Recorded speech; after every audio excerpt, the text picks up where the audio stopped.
What if? What if you had a friend who died without knowing Jesus as their personal Savior?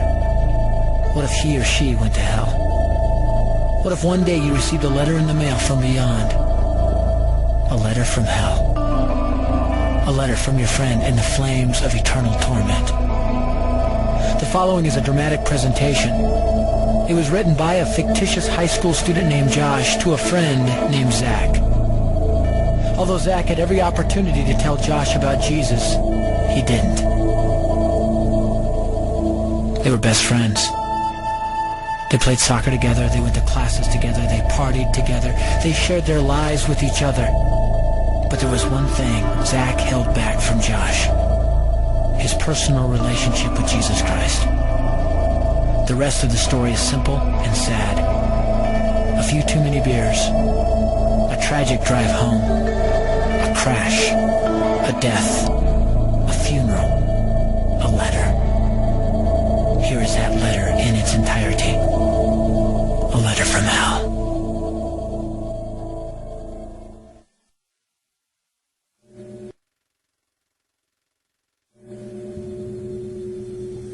Dear Zach, I died today. It's a lot different than I expected. You see, I always thought dying would bring me into a world that's foggy and hazy. But this place is crystal clear. It's even more real than my life on Earth. I can think. I can talk. I can even feel. Right after the wreck, I could feel my spirit leaving my body.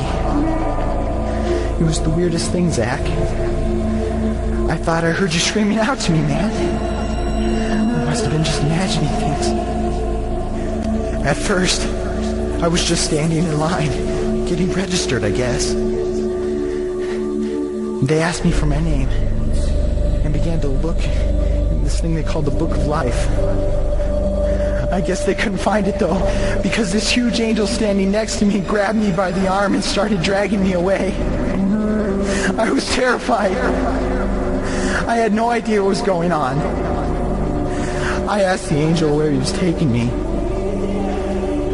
but he didn't answer. So I asked him again. Finally, he told me that only those whose names were written in the Book of Life could enter into heaven.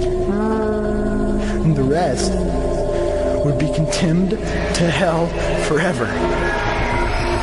Man, I was scared. The angel threw me into some kind of holding cell where I've been sitting and thinking for a long, long time.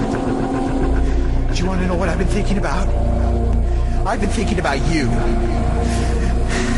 Zach, you're a Christian. You told me so yourself. I mean, we talked about it 3 different times today.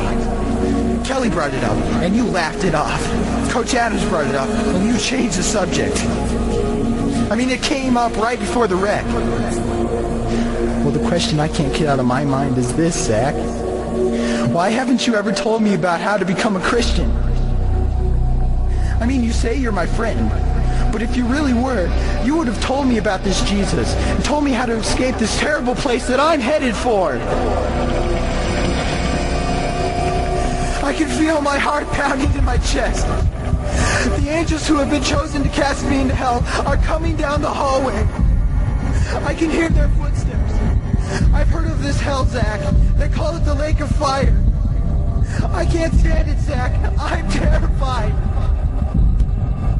No, the angels are at the door. Oh, no. No! They're coming in, and they're pointing at me. They're grabbing me and carrying me out of the room. I can already smell the burning sulfur and brimstone. I can see the edge of the cliff where hell burns. This is it. I am without hope. We're coming closer, closer, closer. My heart is bursting with fear. They're holding me over the flames. I'm damned forever. This is it. They have thrown me in. Fire. Pain. Hell. Why, Zach? Why didn't you ever tell me about Jesus?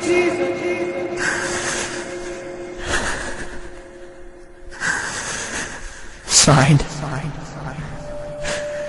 your friend, Josh. Your friend,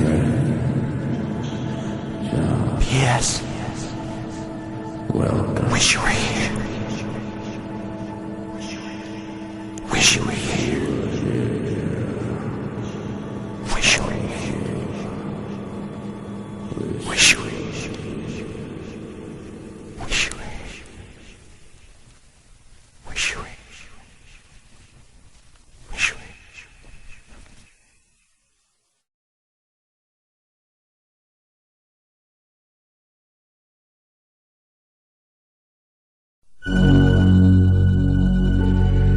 Don't bother me. Don't bother me with souls to save. I have my own agenda. There's school to do, sports to play, important stuff to attend to. Don't bother me with my friend at work. He's got his own religion. I don't have time to change his mind. He'll make his own decision. Don't bother me with that little girl, the girl playing in the street. She's much too young to understand that the Savior she can meet.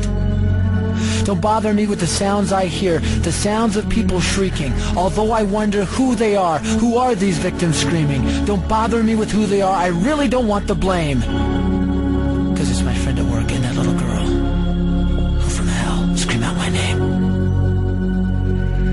But don't bother me.